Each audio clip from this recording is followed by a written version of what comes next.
Thank you very much.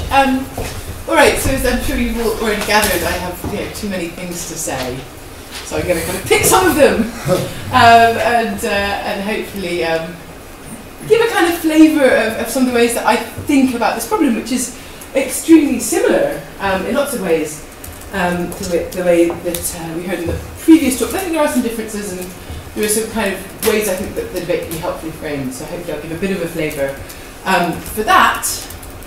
I think there's some disagreements in particular about how it might help with the question of emergent spacetime, although I don't doubt at all that it does.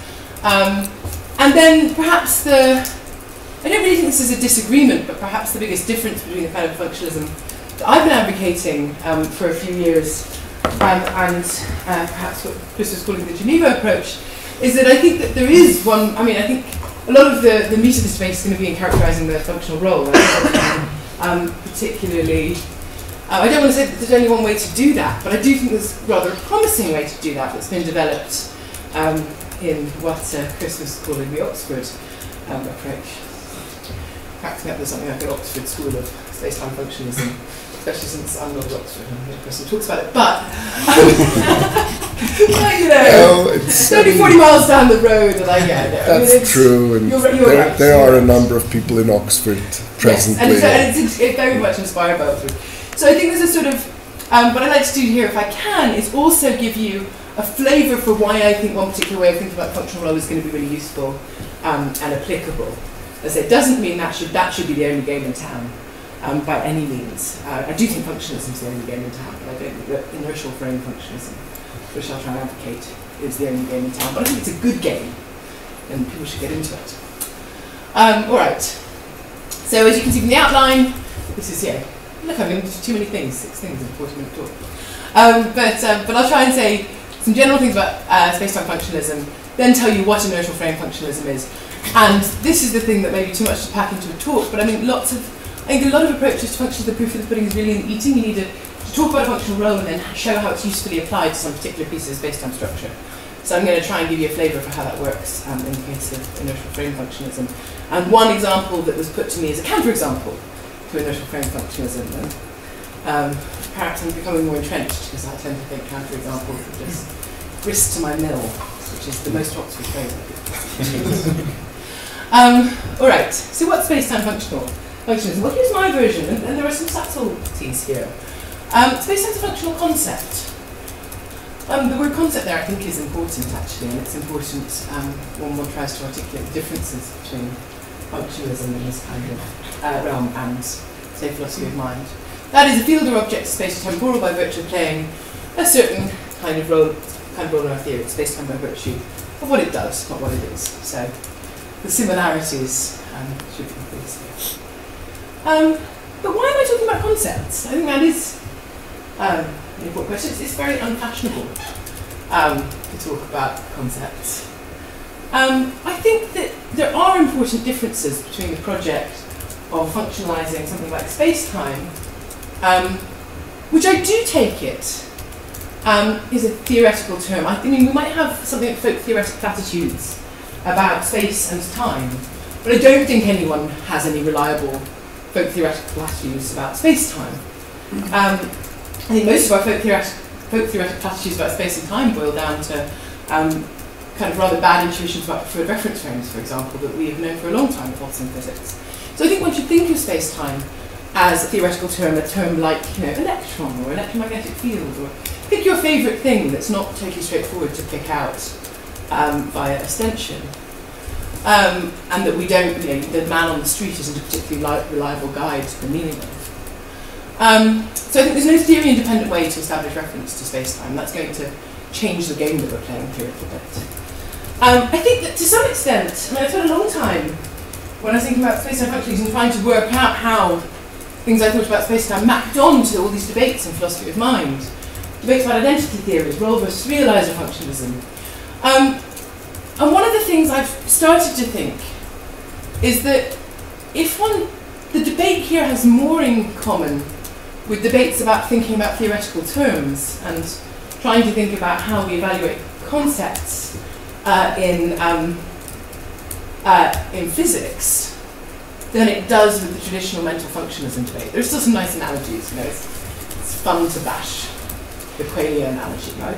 I've enjoyed that at various points myself. But I think the various things like the role versus realizer debate may just be inapplicable, because I think there are various debates in the philosophy of mind that depend on the fact that I can pick out by something like introspection what I mean by a pain state, and I can pick it out in somebody else by something like a functional role, and then I can claim to pick out a neural state or something like a brain scan. And there are these different kinds of access, and then we can have these debates about what the identities are between the things that we're accessing in those different ways. I think that a robustly theoretical term is a little bit different, because one only really has one way of establishing reference for access to it, and that's via a theory that connects it with empirical evidence indirectly in a theoretical context. So I think that's going to change the options on the table and the frame of the debate, and I think that means that not everything can be neatly imported from the philosophy of mind into the spacetime functionalism context. Good. But I do think we still need to think about the concept of spacetime. So I think somebody who is a fan of the philosophy of mind debate might say, well, so much worse, this kind of woolly conceptual talk you're going to end up having to engage in. It's much worse defined debate than this one where we have lots of sort of referential roots into. But I think it's still really crucial to talk about the concept of spacetime.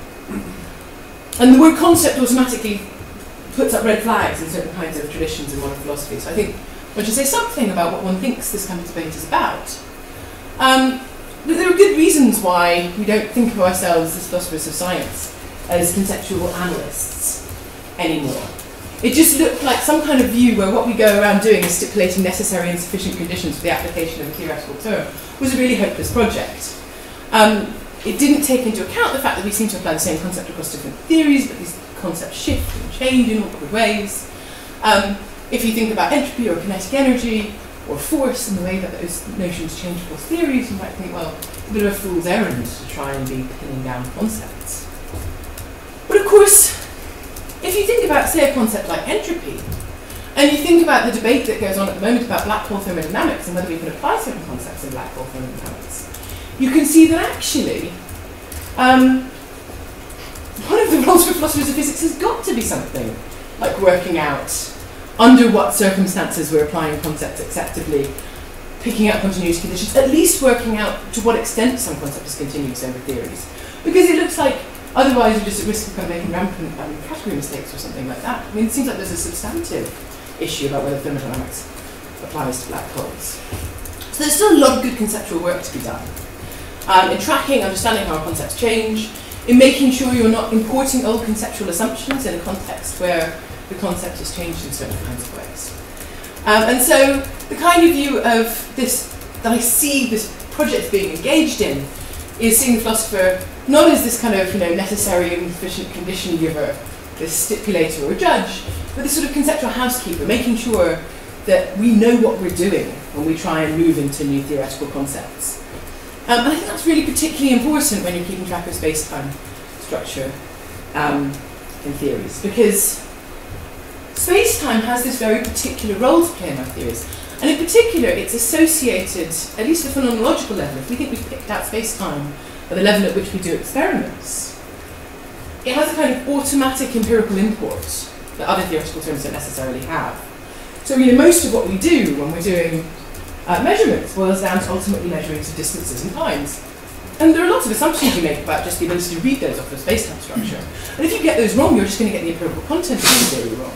Now, there might be longer routes around to work out the empirical content, but generally we're going to use space-time structure as a shortcut to it. So you'd better be very aware of any kind of break with that kind of association. And of course, a major motivation for thinking about this kind of thing, in the same way that you might want to think harder about black holes about entropy because you've been inspired by realizing it's a tricksy concept in the case of a black hole. Theories of quantum gravity provide the same kind of force to force us to think about the concept of space-time, because people make grand interpretive claims for them, right? They make claims about space-time structure. They say that there are emergent spacetimes or discrete spacetimes, or spacetimes with many more dimensions than 4. And if you're going to start importing this concept into those kinds of contexts, you've got to be very clear about what you mean.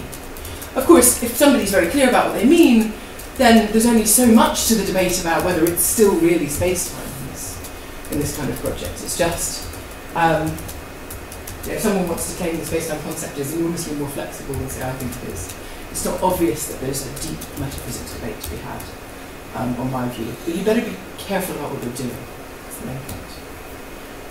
Okay, so I think a lot of the meat in this debate is going to come down to then saying what kind of roles we think space-time plays in various theories and how we pick out the spatiotemporal role.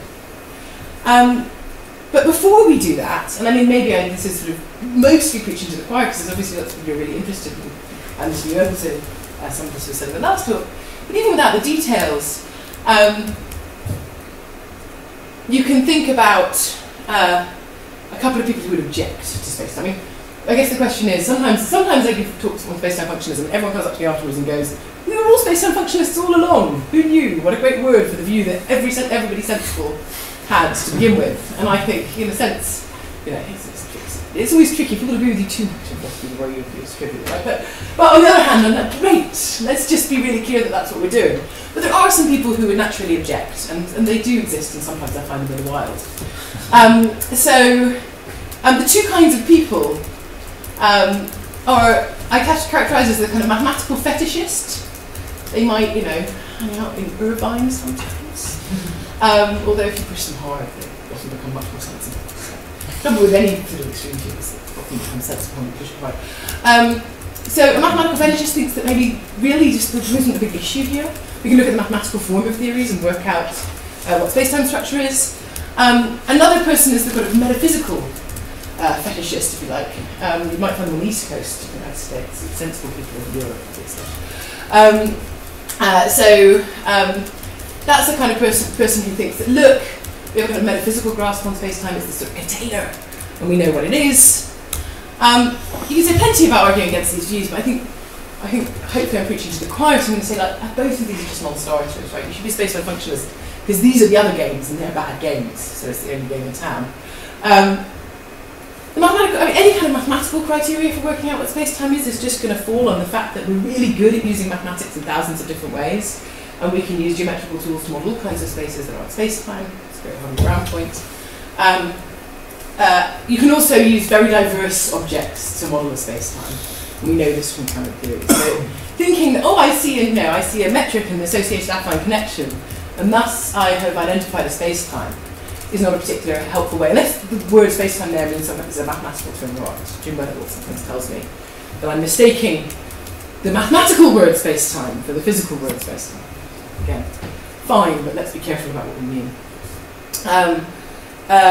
So you'll see in a kind of differential geometry textbook, I lay down a manifold, lay down these things upon it as if there's a kind of act of representational creation that you go about if you manage to describe a coherent set of geometrical objects. You have thus described a possible space-time, and I'm not sure that's really a coherent view.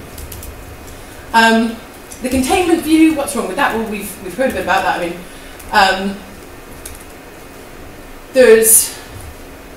if you think the space-time's a container, you're either going to flesh that out in functionalistically acceptable terms, for example, by talking about the kind of localization role for a container that we talked about in the last talk, or I think this is just a metaphor. I think if you try and push the notion of a container, and this is where the analogy with qualia, of course, comes in, because at least when you're trying, the container, the person who objects to functionalism on the basis of the containment view is the kind of the parallel person who thinks, who says that zombies or etc. There could be beings that satisfy the functional role for a mental state, but don't have it. But of course the conceivability of their argument is based on the fact that we have a special introspective access to qualia. And even though not everybody thinks that works in philosophy of mind, at least there's a prima facie argument that you know what it's like to be in a pain state. There's no analogue in the case of space-time.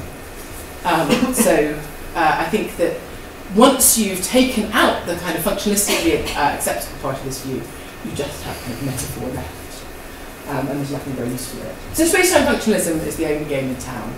I guess it's going to be pushed back on in one or two places in this conference, which is great, because I love it when these aren't strong. And also I'd love to see more. I mean, one of my problems with arguing against this over the years is it's been hard to find people kind of standing up and giving the counter-argument, which of course means I'm inventing my interlocutors. So it's nice not to invent them. So fight back. That would be great. Right, so let's for the moment suggest, I suppose, that quite a lot of you are convinced that there's something good about spacetime functionalism. Then the question is, what are the things that's meant to be good about it, aside from the fact maybe it's just necessary because it's the only game in town, is that it's helpful. And particularly, I think it's very helpful for interpreting classical spacetime theories, but one place you might think it's going to be really helpful isn't in the case of quantum gravity. If you think that spacetime might turn out to be the kind of thing that's non-fundamental, you might think spacetime functions is going to be really helpful for allowing us to see how that's a possibility. A kind of categorical container notion of spacetime might struggle rather to see how it could be. How the fundamental background container could be anything other than fundamental. Right? Spacetime functionalism seems to allow for non-fundamental spacetimes. And the important thing, of course, is there's nothing in the functionalist definition that says what kind of thing has to realise the functional role. The thing that fills the functional role could be something fundamental or it could be something non-fundamental. And so, in the same way that it accommodates multiple realisability, if that's the right word for it, in the same way it could accommodate lots of different things filling the functional role, it could accommodate non-fundamental things filling the functional role.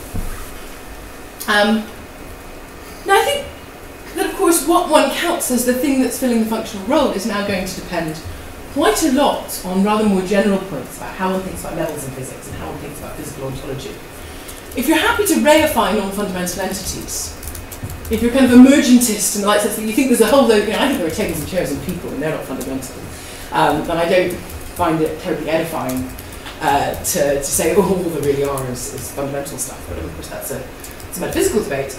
But if you're happy to reify non-fundamental entities, then it's going to make perfect sense to say that whatever place the spacetime role in some theory is rightly thought of as an emergent or a non-fundamental state or entity, and hence that spacetime is emergent or non-fundamental. If one has this view that I don't particularly subscribe to, but plenty of people do, a sort of strong reductionism, all there is the fundamental stuff, then the only available role filter is going to be fundamental entities. And you're going to have to, and this is going to be a kind of tricky question that's going to be done on a case-by-case basis, you're going to have to see spacetime as either fundamental itself or reduced to something fundamental. And I suspect that Mikhail Pascal's talk tomorrow is going to argue, given that the primitive ontologist is probably one of the people that subscribes to this kind of strong reductionism. I suspect that he's going to think that, look, ultimately the arguments are going to boil down to the fact that spacetime is going to be reduced to something fundamental. But functionalism itself is neutral on this stuff, in my view. So functionalism itself is going to allow for either of these views, depending on what you think goes on elsewhere, in the kind of emergence versus reduction levels, high-level ontology debate. Now, here is, I think, a difference between myself and Vincent Chris. On that view, spacetime functionalism allows for emergent spacetime. I think it's very helpful in that it can just accommodate emergent spacetime.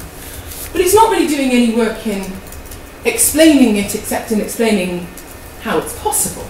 How spacetime could be the kind of thing that's emergent. It does a good job explaining that. But it's not going to explain the emergence relation itself. If you want to make a claim that spacetime structure in a given theory is emergent, you're going to have to say in what sense you think it's emergent. And then there are kind of accounts on the table of what one means by emergence, and more of asymptotic limits, and a different view, and you can get going on that debate. So what you're doing is accommodating that debate within a spacetime framework, rather than the functionalism doing the work for you. So I think there's a kind of contrast between two kinds of cases you might have. And I think that depending on what view of emergence you have, you might want to think of one of these as an emergent spacetime structure and not the other. So one thing I've been kind of interested in, I've even misspelled interested with that, you might have a theory of quantum gravity that picks out the structure that fills the spacetime rather directly. And I think there's kind of an interesting example of this in some versions, and some of you have heard me babble about this before, but in some versions of non-commutative quantum gravity, where the non-commutative dynamics itself directly picks out a structure of inertial frames. So you don't have something like a manifold structure. It's not even clear that you should think of a manifold structure as being emergent. You should just think that actually the dynamical spacetime structure is directly picked out by the theory. And to make a claim of emergence is probably a little bit strong. So you could have that kind of theory of quantum gravity, Or presumably you can have, I mean, one of the things that people are kind of assuming will happen in something like loop quantum gravity, I take it, is you have some theory which geometric is, I think you should say indirectly, but by taking, for example, continuum limits with discrete structures. So if you think that limits have something to do with emergence, push back on that, you might think that the sense in which the whole of GR kind of comes out as a higher level theory on some kind of emergent basis by taking an appropriate continuum limit would be more like a case of genuine emergence of space-time structure. But both of those could be accommodated in the functionalist framework. So in the first case, you just might think that the relation between the underlying theory and the space-time role filler is too intimate for total emergence. On the latter, perhaps not, but there's going to be lots of work in the details of working out what you think is going on here and what we mean by emergence. So I think this is a point of difference, because in Lammer-Wittrich, I think 2018, I don't know what dates to give papers. One of the things that Russell and Chris say is that they'd like functionalism to explain the emergence of space-time rather than merely allow for it. So one of their kind of stated contrasts with my kind of view is that I'm not doing enough to kind of explain the emergence of space-time. And they think that something like Kim's view of functional reduction is going to be really helpful here. I have nothing against this particular picture. I just don't think it's going to help you explain the emergence of space-time rather than allow either. So this is the schema we saw in the last talk, FR1, the sort of two-step reduction, which apart from thinking that this can happen without reduction happening, I'm perfectly happy with. So the first thing we do is we look at space-time and we work out how to functionalise the concept and we talk about what functional role is. We have that debate. And then the second thing that we do is look at a particular theory and explain how something fills a functional role in a particular theory. Now, of course, Kim, I mean, there's the R in there stands for reduction, and Kim intended that as a model of reduction. Explicitly, Lammer-Wittrich say it's sort of neutral between function, between reduction and emergence, which in a sense I think is right because it just doesn't say, well, it doesn't say a whole lot about this thing that's filling the role. I completely agree, by the way, that emergence and reduction are compatible on any sensible view that's going to do justice to the way we use those terms in physics. But their mere compatibility doesn't mean they're not different. Like, two things can be compatible but importantly conceptually different.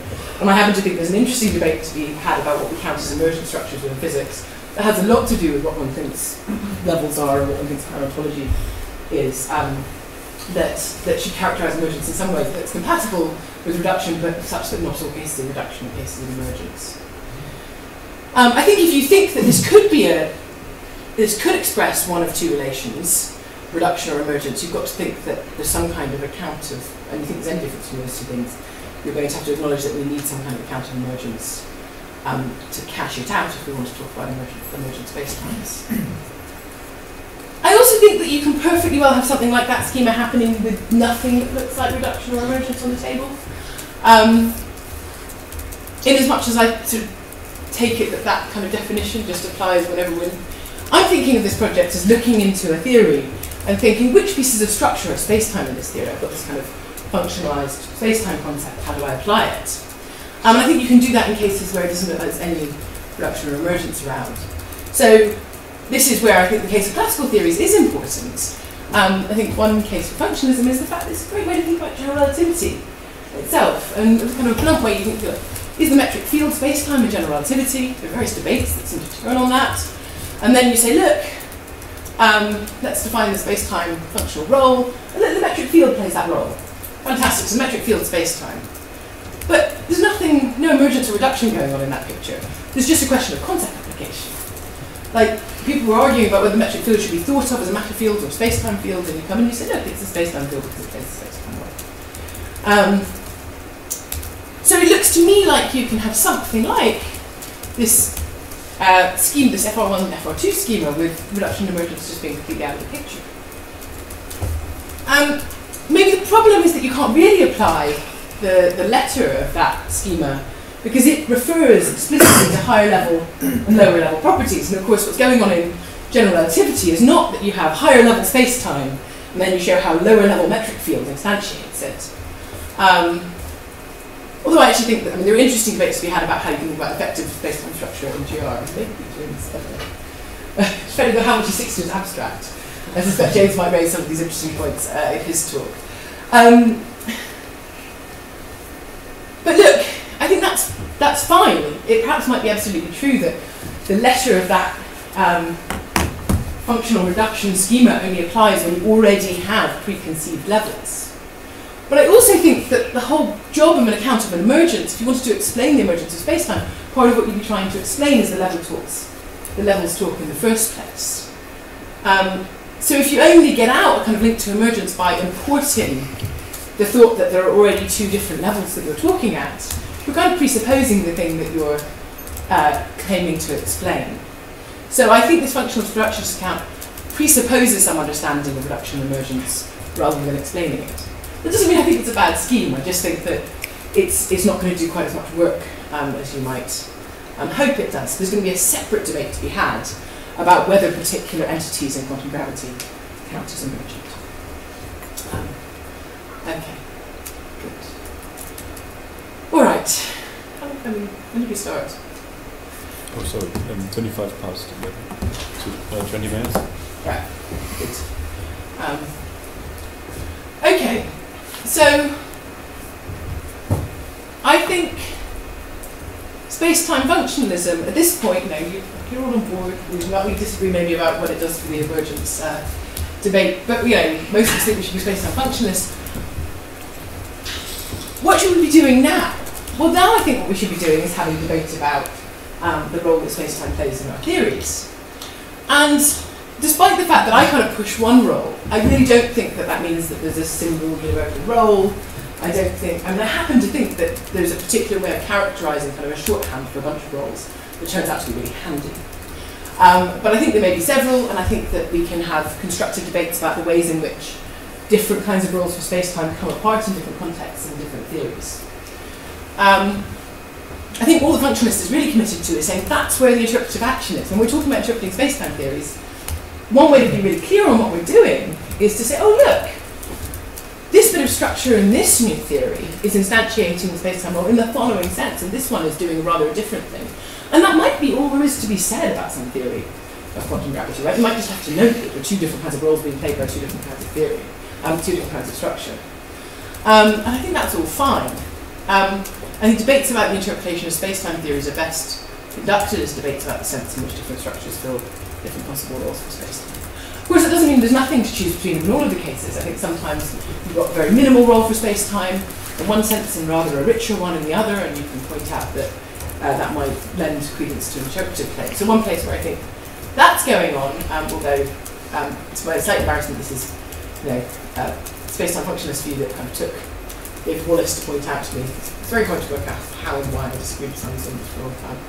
And then David Wallace came in and pointed out that there's this debate between, if you don't know this debate, it's not that helpful, maybe some of you do, the debate between Simon Saunders and myself over whether Newtonian theories are best set in Newton-Cartan or this very sort of minimal slight relation of space-time called Newton-Huygens space-time.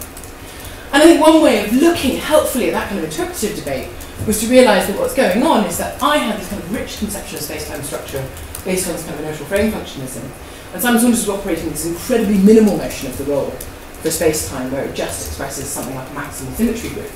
And one of the things you learn interestingly is even in Newtonian theories, those two roles can come apart. And I think that the space-time functionalist should be able to accommodate this kind of debate. Because in as much as I think you probably can, what he puts in these terms, make Saunders' conception of a kind of maximal symmetry group space-time functionalistically acceptable, you can just see this as an internal debate. But the debate is hugely clarified, and I think was hugely clarified by this paper by David Wallace, by noting that that's what's going on. That you're disagreeing about the role for space-time, and that's where I think space-time functionalism as a broad project can be enormously helpful, not just in quantum gravity context, but in older debates in classical space-time theories. How much disagreement can we accommodate and still think there's something like a single functional role for space-time? Dave Baker has recently written a paper about spacetime functionalism, kind of pressing certain kinds of disagreements with me. And one of the things he thinks is that we should think of the spacetime concept as a cluster concept. That's something really helpful. So there are jointly sufficient but no necessary conditions in a cluster concept. So spell out different functional roles and just, some bunch of them are filled and then we call it spacetime. I kind of agree. I mean, in that I don't want to be stipulative about spacetime roles. And I think we need a notion of theoretical concept here that accommodates disagreement and theory change. I'm not sure about trying to borrow the cluster concept literature for this, just because I think it's a little underdeveloped, and I don't think that it's sufficiently tied to thoughts about theory change and science to make it particularly helpful. So, I mean, one of my problems here is that I think when you come down to questions about how many things you need to fulfill to be the spacetime concept, you're into some really tricky issues that sit at the heart of what we're doing as philosophers of physics, but that we often try and avoid because they're too much like doing real philosophy, about how concept shifts, how they move. If you've ever worked your way through Mark Wilson's giant pink book, you'll perhaps appreciate that it's really hard to think about this stuff. And I sort of suspect that something like the giant pink book is necessary to really spell out what one should really say about theoretical concepts. But so I'm not averse to this, but I think it might be a simplification too. The other thing to say about Baker, this is an unpublished manuscript, but one of the things that Dave Baker pushes to me is that in the cluster there should be a role for fundamentality. And I'm uncomfortable with that because I think we should be committed for the previous reasons to notions, to functionalistically acceptable notions being the only thing in the space-time concept. So if you want to cash out fundamentality in functionalist terms, which perhaps you can, then that's sort of fine. Of course, much things in the context of gravity swap. Interesting in certain kinds of theories, but if it's cluster concept, you're going to be able to give it up, so fine. But you've got to be very careful that introducing considerations of fundamentality into your concept, for saying it's more space-timey in some sense if it's fundamental, isn't just a backdoor for reintroducing these containing metaphors that I think are not functionalistically acceptable. Okay.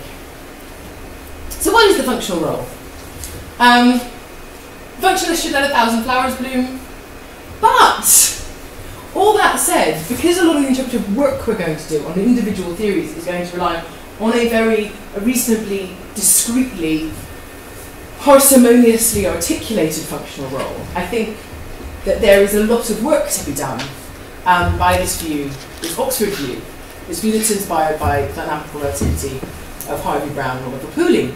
I think does a surprisingly good job of capturing a whole bunch of different roles that we think about for space-time, including certain senses of localization, and including notions about area and distance and time, and notions of inertial structure. So I think that one pretty good way of getting on with the job, and then we can have debates about what this doesn't do, is to say the functional role will be filled by some structure if that structure defines a local structure of inertial frames. For that to work, you need a really thick definition of inertial frame. So this isn't meant to just capture the idea that space-time structure covers natural motions of freely falling bodies or something. It's meant to be a much more substantive definition than that. So let's define inertial frames as the frames with respect to which force-free bodies, if such a thing exists, move with constant velocities.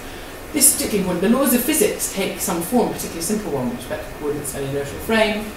And there's some kind of universality clause. All bodies in physical laws pick out the same equivalence class of inertial frames. If you pack a bit more, so you pack all of this into the notion of inertial frame, you're going to capture, at least in classical theories, a lot of the roles that we take space-time to play. Why do it? Well, I mean, I think part of proof of pudding is neating. It works, but I mean, the link between inertia and space-time is kind of an obvious one. There is this big tie to Harvey Brown's work, so this isn't how he intended it. You can read Harvey Brown's book as one long argument for the applicability of inertial frame functionalism.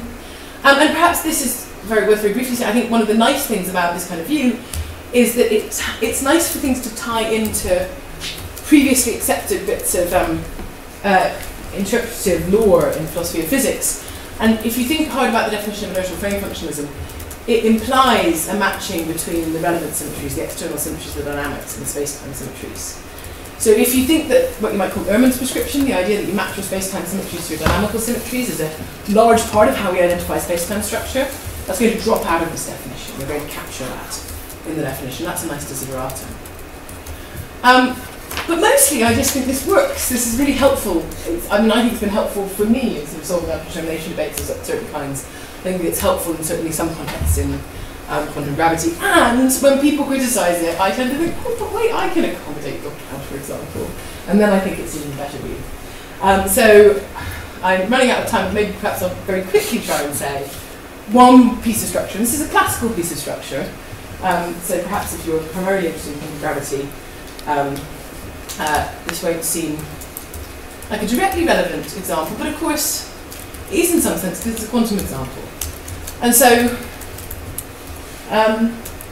so one piece of space-time structure that you might or might not think is a good idea to postulate is an orientation field. So Dave Baker suggested to me, look, here's a problem. If you thought that orientation fields were the kinds of things that we needed in our space-time structure, they should definitely be space-time structure, but they're totally not captured by inertial structure. So what does an orientation field do? So this is in the classical context. It induces a sense of handedness everywhere in space-time. It's the best way to represent it by a completely anti-symmetric tensor field, but if you want to just try to do it quickly, just think of introducing a handed tetrad everywhere in space-time. Modulo problems with introducing tetrads everywhere in space-time. And people in the debate about parity violation have suggested this might be a way to accommodate the breaking of mirror symmetry in quantum mechanics. It might necessitate the introduction of this piece of space-time structure. And I entirely agree with Baker that the following conditional. If we accept the reality of an orientation field, it should count as a piece of space-time structure. But I rather disagree that you can't account for this by inertial frame functionalism.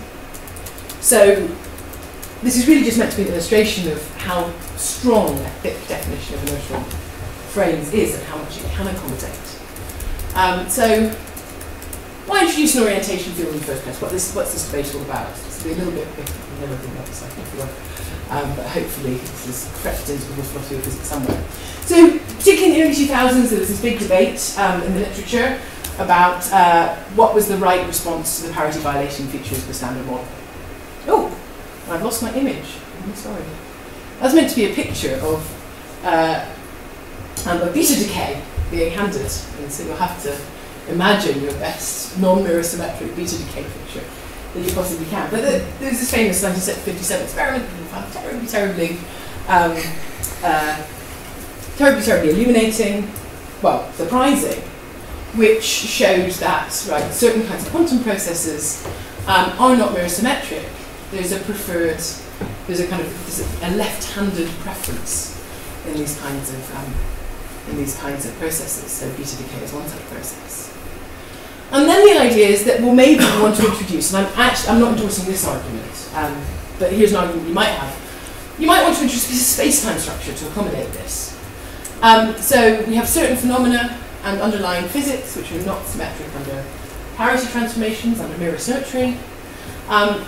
If that's going to be the case, if some system undergoing beta decay is going to emit particles in a handed direction, it's going to be the case it knows whether it's left-handed or right-handed. And everyone agrees that left-hands and right-hands are intrinsically the same, so how do you characterize this? And the thought is, well, the only way a particle could know if it's left-handed or right-handed is if there's some kind of field that tells it locally at every point in space-time. The only other option is that handedness can be determined by relation to other handed processes and objects, but that requires some kind of non-locality. You only know you're handed because you like that right-handed process that happened over there with some kind of squeaky action at distance going on. So maybe the right way to deal with this is the way we do in other space-time debates by introducing some kind of orientation field. So don't have to buy that argument, but suppose you have, and you think that we should have orientation fields around. Do orientation fields count as space-time structure? So this is the kind of, this is a classical, it's a quantum debate, but there's not a quantum gravity debate. But this is a kind of simple test case for the kind of thing I think that the definition of the space-time world can do. You've got a putative piece of structure someone's had some reason for introducing it into your theory. You can have a separate debate about the reification of that piece of structure, but now you want to ask the question, is it part of the space-time structure?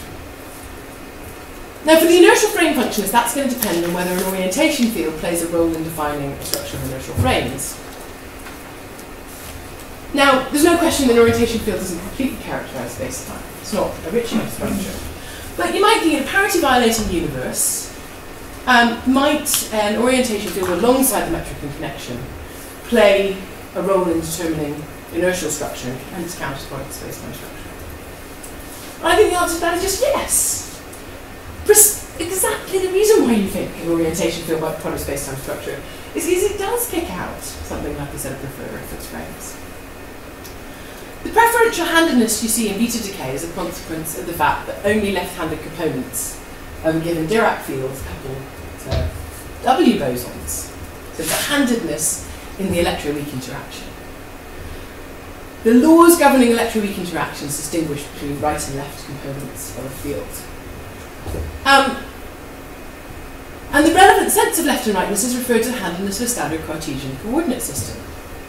So the laws underpinning the interaction take a uniform form in the right-handed coordinates associated with a particular class of inertial frames. That's what's going on here. When you write down your laws, you have to write them down such that the form is not the same in left-handed versus right-handed inertial coordinates. And once you've fixed the coordinate form of the laws, a set of inertial frames of particular handedness is selected. And the function of the orientation field is precisely to pick out a preferred handed. 5 minutes. 5 minutes. Okay. Maybe we'll have to skip the physics a bit. We'll see. Apologies, my run through got lost in the snow. So it's a slightly dropping.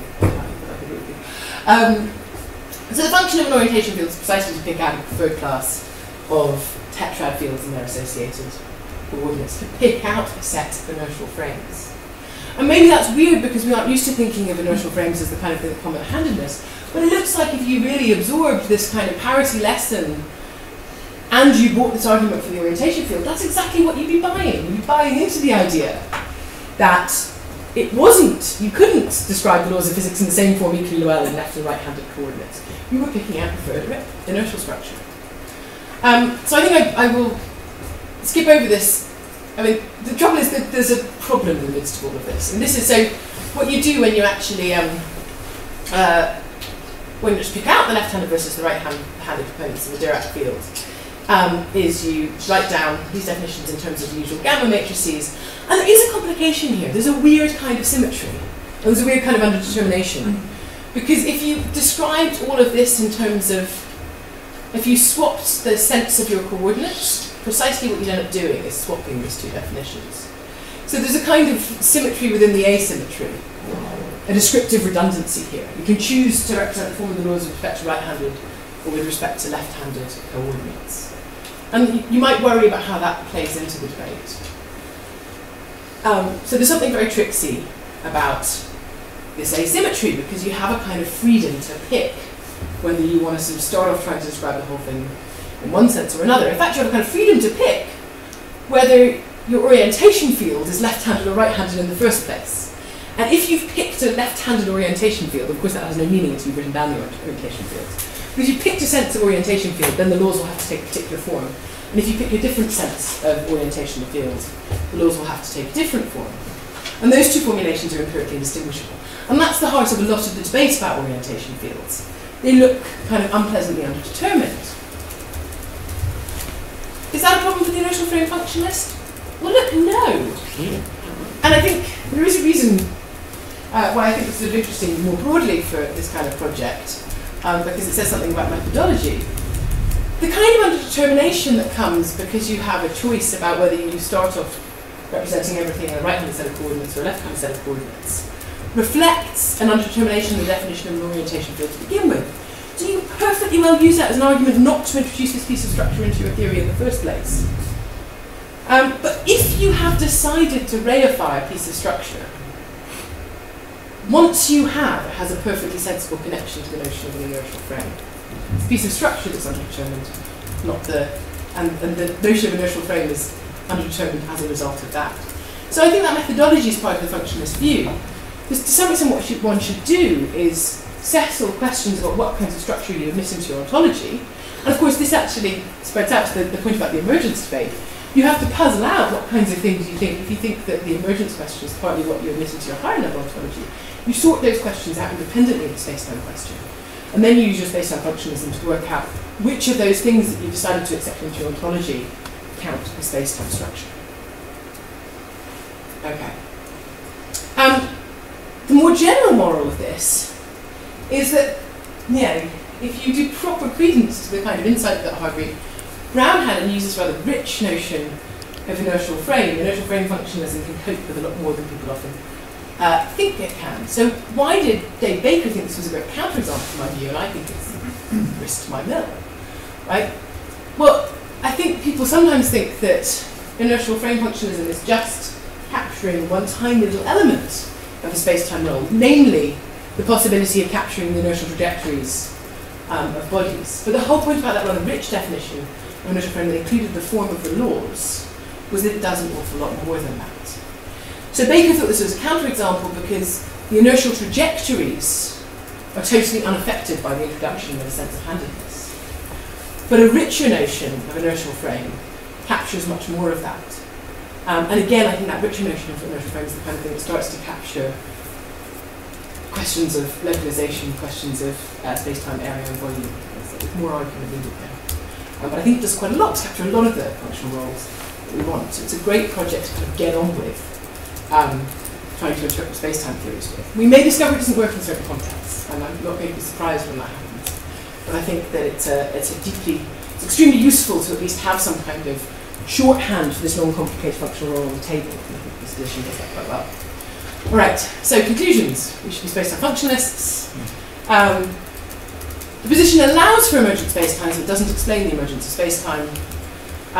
There's a lot of room for constructive debate about the functional role of spacetime, but inertial frame functionalism is something like an excellent working hypothesis.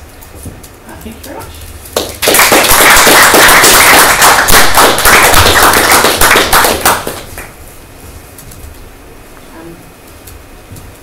This row of questions here. I'll take it from the left, Tusha. Okay, this is really quick, just a clarification question. But now, on this this parity violating example, on this sort of extended view of what an inertial frame is that comes with handedness, does that now mean that the space-time symmetry group is no longer the entire concurrent group, which is the connected component to it? Yeah, and I think that's exactly, if you really think that an orientation field is the right way to deal with parity violation, that's exactly the conclusion that you ought to reach. Yeah, exactly. So it turns out it's not going to be the full concurrent group.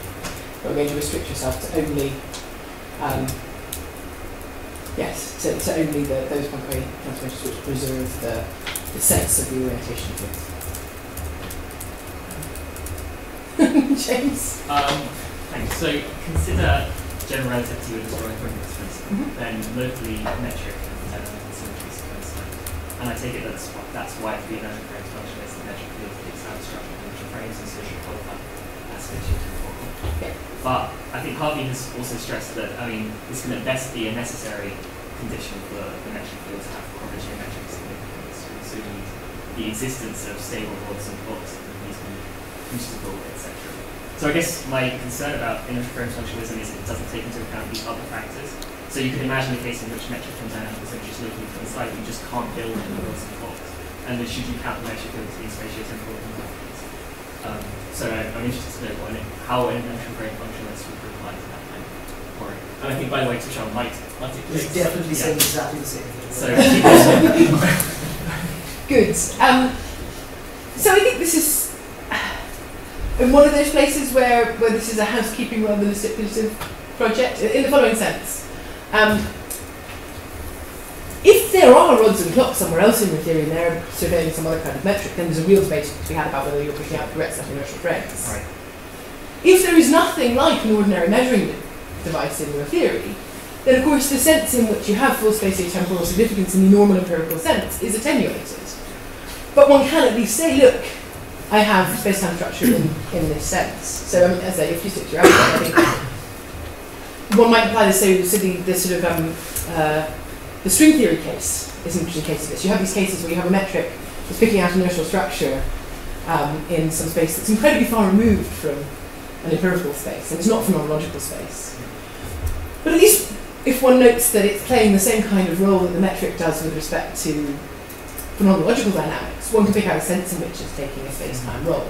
We're just going to have to be a little bit careful to say, you know, because of the nature of the dynamical fields in this, it doesn't have the full significance. So in a sense, I don't think that should be a kind of, and precisely because you're a functionalist about this stuff, there isn't a table-thumping debate to be had over whether it's really space-time. There's just this rather careful housekeeping debate to say, in this particular place, the connection between inertial frames and the behaviour of macroscopic bodies has come apart because there are no macroscopic bodies. You apply the same kind of questions in an only dust universe, and there are lots of counterfactuals you can come up with where Harvey's notion of chronogeometric significance, which is a very important and empirical one, is going to come apart from this notion of the space-time role, because there will be nothing in the theory of chronogeometric significance. Yeah, that was only a question. Just really kind of follow up on what Jonathan was saying. I think the question of whether active proofs are realizable or whether there exists macroscopic logs and clocks, that's completely a red herring in this context. Just to rephrase what I think you said, functionalism is just to pick out certain theoretical entities. Nothing over and above that, whether they're realizable in the physical clock, that's a completely different question that has nothing to do whatsoever with functionalism.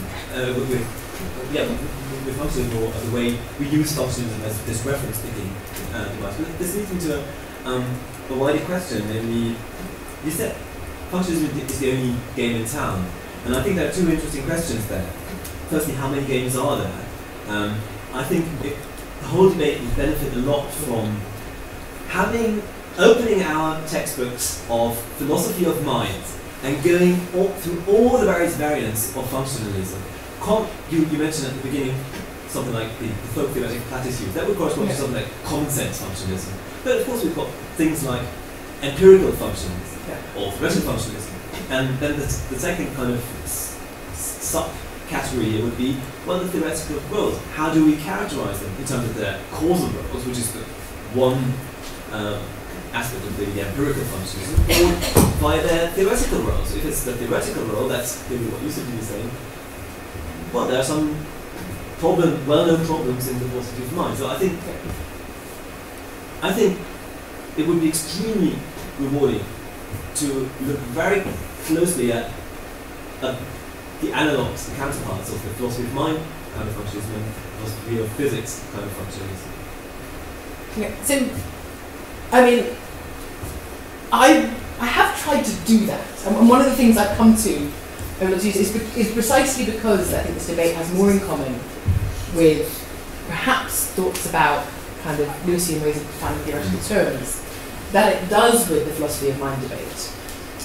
My attempts to map positions onto positions of the philosophy of mind that one could take from this have, I think, been rather misleading, and I therefore, one of the conclusions that sort of I've reached on my opening of the philosophy of mind, the first thing, obviously, when I thought, oh, I should be a functionalist, the first thing I did was say, oh, I should learn about philosophy of mind. And I went, God, functionalism is a mess in philosophy of mind. And I thought, oh, well, do I have to map this mess onto what's going on in philosophy of physics? I spent a long time trying to do it, and then ultimately I've sort of come to this conclusion that lots of these debates are inapt for kinds of reasons. But I said, in part because we don't have these independent ways of making reference to different ways of specifying a given state, such that some of these debates make sense, and partly because I don't think there is an analogue of a folk theoretical attitude view, and so I think that there's some. I'm not sure about that actually. I mean, so that's something that requires an argument, because one of the things, there certainly are folk theoretical attitudes about space and time, and perhaps it is a derivation in the space-time debate is how space-time connects up to notions of space and time. I actually just think that in fact, most people in this room have a very sophisticated theoretical notion of space-time. It's actually gone a very long way away from folk theoretical attitudes about space and time. So I think that's one of these I think it's slightly challenging. Well, I mean, I would welcome somebody else doing that project. I just, for myself, I found it unconstructive in various kinds of ways and got kind of a bit lost in the mire, and then concluded that really what was going on was a slightly different kind of debate, where a few things that have gone on for us might be applicable, but really, functional definitions are all over the place in science, and we're better off thinking about the way we've used functional definitions elsewhere in science than we are thinking about this very specifically problematic case of philosophy of mind. And there's plenty of functionalisms elsewhere. I think they might be good about. I'm not convinced, because clearly what the functionalism that you are endorsing is what Brandon Mitchell would call empirical functionalism. And I just think it would be very helpful to have some kind of table where you go through the various functionalisms and then compare what would be the counterparts, or would the very concept make sense? I just think a lot of those. I think just a lot of those are going to be empty spaces on the table. That's fine, but we should be very clear about the reasons why they don't have counterparts in philosophy and physics. And I think this would clarify such misunderstandings, such as James was mentioning. I can, as I say, I never written down the table, but I think the table probably represents some of my kind of trying to come out of confusion in philosophy of mind. It's just that I've decided so many of those places are vacuous, and I've also found, I suppose there's also a dialectical point, which is I've sometimes found over-connecting to philosophy of mind literature just leads you down red herring, where you're endlessly describing why some particular debate doesn't particularly apply, which is sort of why I've moved to sort of trying to think about this theoretical term conceptual functionalism. So I found it's been misleading. It's more of a kind of heuristic strategy to kind of harvest what has been done already. No, I think that's right. I think you may be more optimistic about all the brilliant advances in understanding functionalism that's happening. But I started off very optimistic and then decided that inheriting somebody else's mess was not what I wanted to do in this debate. So I'm naturally very interested in where you think that your view and our view diverge, or where we get off the track, or somehow take a false turn, or I don't know how you want to put it, but it seems to be that we falsely think that space-time functionalism more than allows for the emergence of space-time, but somehow explains it. And I would like to understand a little bit better in which way it doesn't explain it, because as we try to argue, say, look, what do you do as a space-time functionalist? You say, well, here are the roles space-time plays. Here are the sort of things it does. Here's and to give a list, whatever that is, whether it connects with inertial frames, or that's a separate story. But suppose you've done that, and now I go to my favorite quantum theory of gravity, and I tell you how the things it postulates and the dynamics they have, or the structure they have, or whatever, from that theory, I show you that I can check off each and every item on the list, on the first list that you had to complain. Haven't I explained the emergence of space-time? What's missing? I think you've explained something about space-time structure there. I just think that, I wonder if this will come out. So I think that you're going to have, as I say, you're going to have these sort of strong reductionists that say, all you've done is you've shown me, perhaps yes, I'm going to be a functionalist, and I agree that you've shown me space-time structure, but you haven't shown me that space-time structure has emerged. You've just pointed to space-time structure in your new theory. So I think it's just that question is, there's going to be a separate question about how levels of discourse interrelate. And so in some cases, when you do that project, the way in which you're going to be showing me that something instantiates space-time structure is via a kind of series of approximations and variable changes of interesting kinds. And sometimes you're just going to be pointing to something and going, that thing right there is playing the role completely directly. And I think in some of those cases, you might be doing something there's not really an emergent. So you might just replace space-time structure in general, in our ordinary sense in general relativity, with a more fundamental notion. And there you haven't claimed there's a non-fundamental space-time structure. You just said space-time structure is different from how you thought it was. It's like this. And then there are going to be other cases in theories of quantum gravity where you're saying, actually, this space-time structure is interestingly approximate, and then this is where you're going to have to engage in these debates about emergence. This kind of space-time structure is going to is only going to emerge if we take certain approximative limits, or if we think about taking the superposition states of quantum gravity states, or we're going to have one of these interesting processes, and then there's going to be some sense in which you might want to say, there's a higher level space-time structure, and there's a lower level structure that leads to it. And so it's just that I think that this explanation of the emergence of space-time is going to be done in lots of that work, and that one can have the functionalist proposal without any reduction or emergence. As I say, I mean, I think that if you look at classical theories, you can have this debate without reduction and emergence entering the picture. So it may be that we don't disagree. I mean, this is partly, I think, somewhere that you've articulated as a disagreement because you want this project. Didn't you, or didn't you articulate? Oh, I did hear. That was. But you said that the problem with my program. The problem with my program is that I am not talking about emergent space, so I can't use this project to explain the emergence of space-time. So I just think that actually, I think that. Wonderful for us to agree to agree. Right? The end of this. So I don't think this is a major disagreement. Okay. I think we have to stop very briefly. I think our framework is a broad framework, and it's a case of functional reduction. It's really, and then there's the next step as a kind of functional reduction we propose. There are features in certain cases, maybe in most cases in contemporary, where it's also a case of functional emergence. This case of what you mentioned before, robustness, maybe some aspects of universality in some sense, and these aspects can be well accommodated in this kind of functional strategy we're proposing. And together gives you a good account of the relationship between these two levels. What do you think? So I just think that the relationship between the two levels needs to be articulated separately. So I think it's only functionalist reduction if you already have two levels and understand that they're different levels. And then there are interesting questions to be asked about the two different levels. So if you take out the levels talk in your functionalist reduction, there's no reduction there at all. As I say, you can just apply it in GR. So the thing that's making it a reductive program is a pre-existing understanding that you have a higher level theory and a lower level theory. Okay, that makes a lot of sense. And I think we sort of in our paper assumed that was already there. That's the debate to which we sort of step to it now, try to pick up. Yeah, which I think I'm very happy with. It's just that, okay.